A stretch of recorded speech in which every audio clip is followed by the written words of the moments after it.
Have you ever noticed a strange pattern in human behavior? Someone completely walks out of your life. They cut contact, disappear, and then, out of nowhere, they try to come back. It might happen after weeks, sometimes it takes months, or even years before they suddenly disrupt your reality again. When this happens, it is incredibly easy to tell yourself a specific story.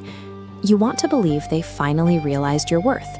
You think they recognized that what you shared was irreplaceable. But a sudden reappearance is rarely an act of genuine affection. Instead, it is the result of predictable clinical behavioral mechanics.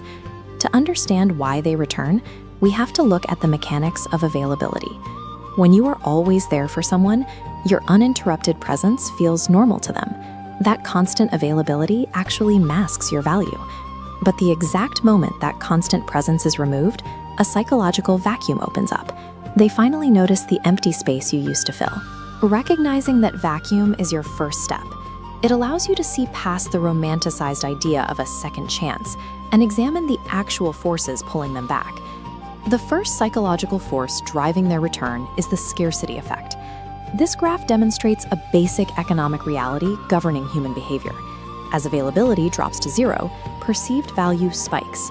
We automatically assign higher value to people when they become difficult to acquire. The second they lose access, the dynamic flips. You go from a guaranteed constant to a scarce, highly valued commodity.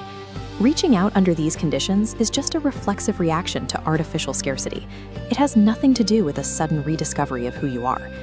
The second psychological driver is pure ego-driven curiosity. They want to check in. They start wondering about your life. Have you moved on? Are you doing better without them? Have you changed? This type of return is an information gathering mission. It is designed to soothe their own ego and see if they still hold a place in your mind, rather than a sincere bid for reconciliation.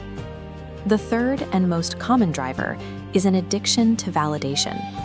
The harsh reality is that they often do not miss you as a person. What they miss is the utility you provided. They miss the comfort, the unwavering attention, and the feeling of having a guaranteed safety net. This behavior usually has a specific trigger. They look backward to reclaim that lost source of validation because their newer alternative options failed. Treating a former partner as a validation dispenser shows exactly what the return is, an act of emotional utility, completely devoid of true relational value. Now, statistically, only a very small fraction of people genuinely do change and return for the right reasons. To separate a truly changed person from someone just seeking validation, you have to strictly audit their tangible actions. You must completely ignore their words and promises. If this individual abandoned the relationship the minute things got difficult in the past, their current verbal promises carry zero predictive weight. Their reappearance only proves they lost something they took for granted. It does not prove they suddenly understand your worth. Individuals who genuinely care about you do not make a habit of walking away. The people who deserve a place in your life stay. They communicate clearly and they actively fight for the relationship. You hold total authority over your personal boundaries. A sudden return does not automatically grant someone the same access they previously enjoyed.